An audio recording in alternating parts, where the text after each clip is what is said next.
Hello, this video will introduce you to art research using some of the resources that are available through the Neil Hellman Library. And to give you a sense of what we're going to cover, we'll be looking at the different types of sources that you probably expected to use in research. From this list, we'll be taking a look at the first three. Images will be covered in a separate video. We'll take a look at some of the library databases that are focused on art research, or at least would be appropriate as a supplemental database when searching for materials on art. We'll take a close look at the discovery service that we offer, All Night Search, which is really a super database and can be very helpful when you're doing research. We'll give you some direction in terms of finding books, and there'll be 3 tools that can lead you to books both in our collection and in collections and libraries across the country. We'll very quickly take a look at a couple of online reference sources that we offer, Oxford Art Online and Credo Reference. We'll talk about a couple of services that we offer, specifically reference and interlibrary loan, that can be invaluable as you engage in research using our library. Let's take a look now at how to find journal articles, and we'll look at a few of our library databases as well as All Night Search. One thing I recommend to everyone before they even sit down at a computer is to think through your search a little bit, what you're actually looking for. Do this with pen and paper in your hand and just start to jot down possible terms that would help retrieve the sorts of things that you might like. Many times there are synonymous terms that you'd like to use. For example, perhaps you'd brushstroke or technique would be things that would retrieve some of the same sort of information. So have these available in advance. I think it helps quite a bit when you finally get to the databases. So to start the search in library databases, we're going to go over to the library's website, which is available at library.strose.edu. And toward the top left, you'll see a link for databases A to Z. When you click on that, you simply get an alphabetical listing of our databases. The one database that we have that's most specific to art is Art Full Text. And we actually have a combined database that includes both the current section, which covers from 1977 to the present, as well as the retrospective or older section, which goes from 1929 up to the full text database. And together you have a rather large range of years that you can search. Now, these two databases are focused on just journals and periodicals in the field of art. So when you're searching here, this is what you have access to. So let me try search on Ghiberti and Gates of Paradise. Notice how I split this search up. Many students tend to just put everything in one box. And while this often leads you to results, it's not the most efficient way to search, and it really hampers your ability to modify a search once you've processed the first try. So in this case, I'm putting the artist name in one box. That's, as I think of it, one concept. And then in the second, Gates of Paradise, which is a second one, and it's going to look for these together in the records. The way that I know it's going to search for those together is that I'm using the connector AND. If I was to change that to OR, it would look for either or, so I'd find a lot of things just on Ghiberti, a lot of things on Gates of Paradise. Most of them probably would be correlated, but not necessarily. So in most cases, AND is the way that you want to actually process your search. So let me go ahead and do that. I have 63 records. These again are all going to be coming from journals, so these are journal articles. And you notice that the first few, first 5 do have links to the PDF full text. So if I wanted to read the article, I just click on the PDF link and there you go, there's the article. I want to point out that number 6 does not have a link to the full text because it's not available either through our index full text or in our print collection.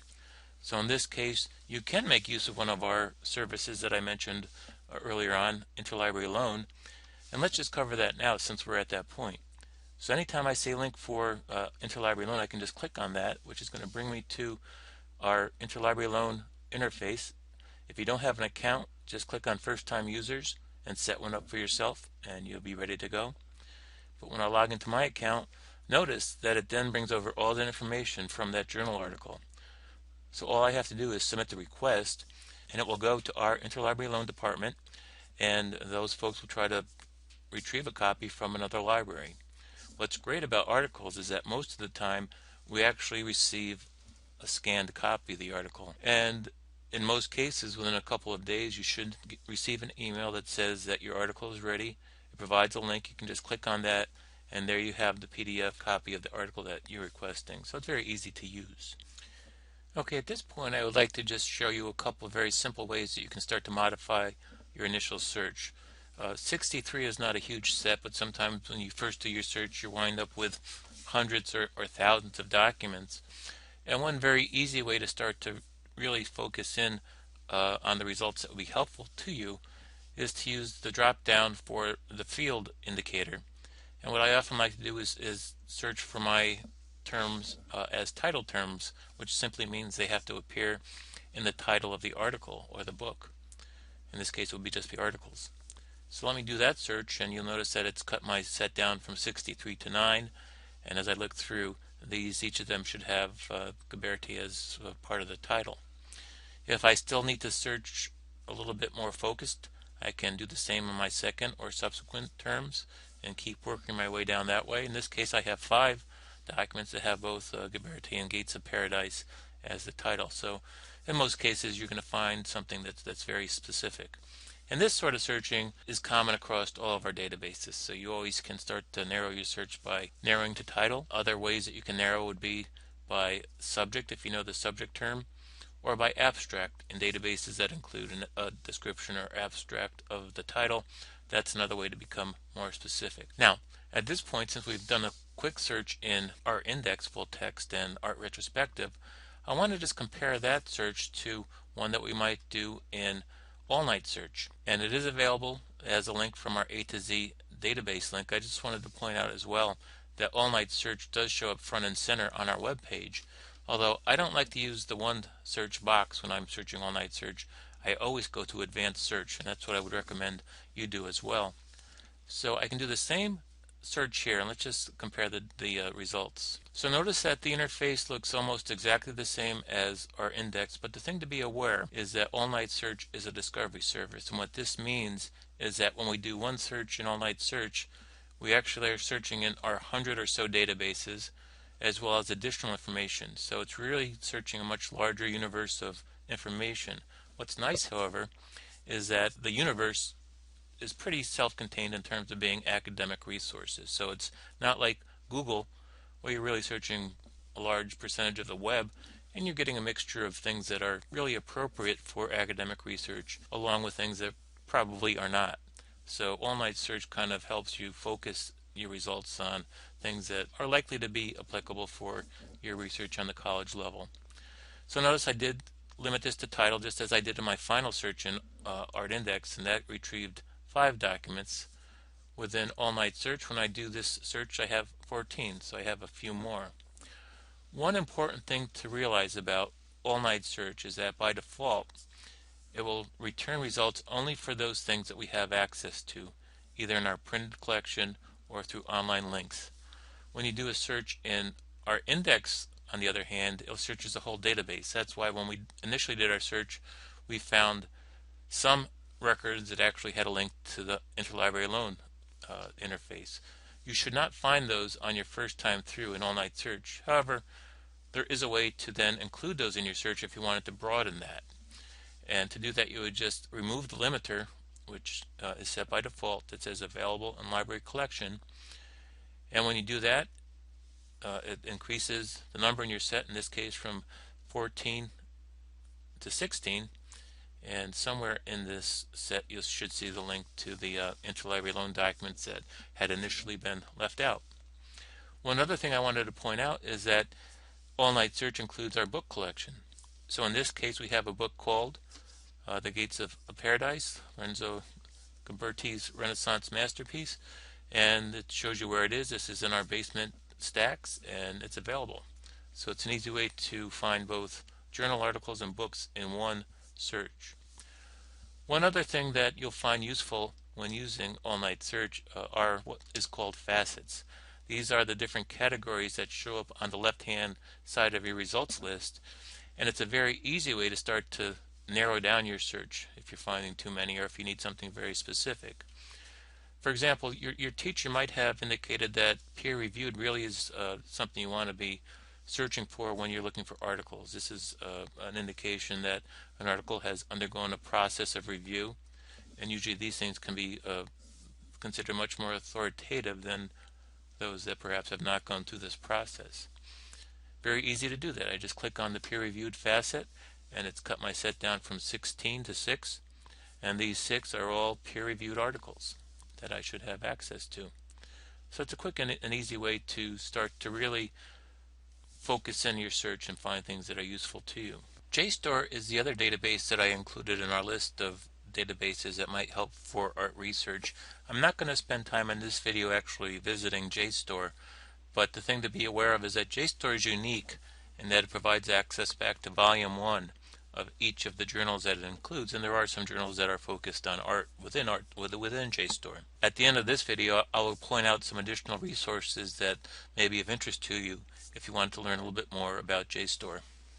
Okay, let's move from journal articles to books. We already had a quick look at how all-night search actually can help you locate books in the library's catalog. Let's take another quick look at that to show you a little bit more about how that would actually work. So again, I'm going to go to the advanced search interface for all-night search. Let me just do a very quick and dirty search on Gaberte. One thing to keep in mind when you're searching for books is that they tend not to be so focused or specific as journal articles.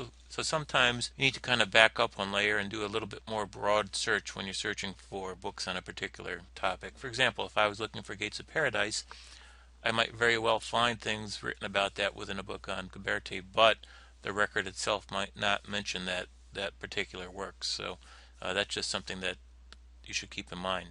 Now, this was a large set. We have over 37,000 records that came back in a result list, but this is a mixture of things. It will include articles or books, book chapters.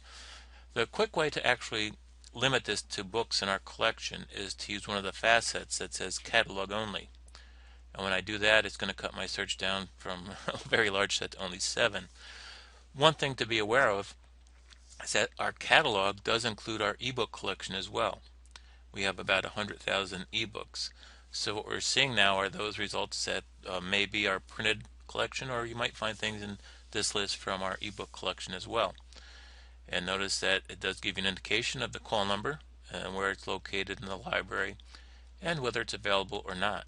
Now I just want to point out an alternative way to search our book collection, and it's by using the online catalog, available as a link toward the top of our web page. Just says catalog. It's a little bit of a different looking interface, but it will do the same thing. It will get you into our collection to show you what books we have. I'm not going to spend time in this video actually doing searching here, but just be aware that if it's something you're more comfortable using, if you have some experience using the catalog as an interface to our books, it's certainly an alternative to using all-night search. Okay, again, without spending a whole lot of time, I just want to point out a couple of online reference sources that will be available to you. Why might you want to access these to search for things? Well, particularly if you're going to be researching a person or an era or some other topic that you're not all that familiar with, finding a rather concise entry in an online reference source can be a good way to start to get yourself a little bit more knowledgeable about that topic. And the two we have, Oxford Art Online and Credo Reference, are things that might actually be useful for that sort of introduction to a topic. Again, from the library's main page, if I go to the database's A to Z list, I will see Credo on that list, and farther down, Oxford Art Online. So let me just pop into Credo. Very easy to do a search. So let me do Gaberte again. You'll notice that we found 205 results coming from a variety of reference sources. Let's take a look at this one, which is the Encyclopedia of the Renaissance. And notice one thing that's helpful here too is they do give you the length of the article, so you can get a sense if it's going to be just something very short or something that's a little bit more extensive. And this is fairly common, something short, concise, but it might give you entry into a particular person's life or a topic. And the same thing with Oxford Art Online. This is a little bit more focused database on art, obviously. Notice in the top right it tells you what it's actually going to be searching. Grove Art Online, which is a classic encyclopedia, something that you should be familiar with and something that is very good to kind of get initiated in a topic, and a few other reference works as well. So again, I can just do my search, see that I have results from a number of different databases. Notice that this does include images that may be available in the particular works that are included, so that can be helpful for that reason as well. But just to potentially good starting point when you're doing any sort of research. Finally, I'd like to point out some ways you can get additional help as you are working through this semester and engaged in research for your topic in art. Now, from our website, any page really, if you click on the Get Help button at the top, you'll see a number of ways that you can get in touch with our reference librarians. We do have a text service, so you can text us a question. You can send us an email. You can call us on the phone and talk to someone in person.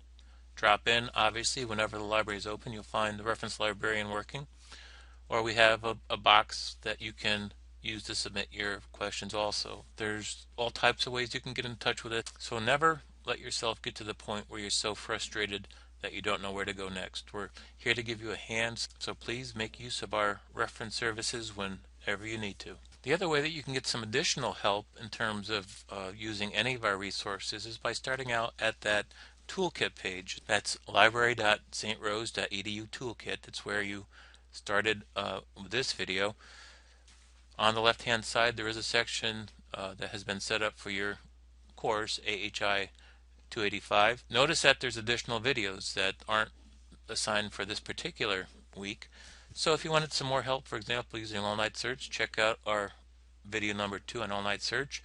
We took a very brief look at WorldCat, but to get some more details about how to actually dig into WorldCat and find the materials that you need, it's actually a playlist that includes one of my videos, but a couple of others as well. And JSTOR has done a great job of creating their own instructional materials, so I've included links to 2 different videos that JSTOR has produced, and you might find those helpful if you're looking to use JSTOR, which again, particularly if you're looking to go back in time and access some publications from early in the century, for example, you might find JSTOR is very helpful.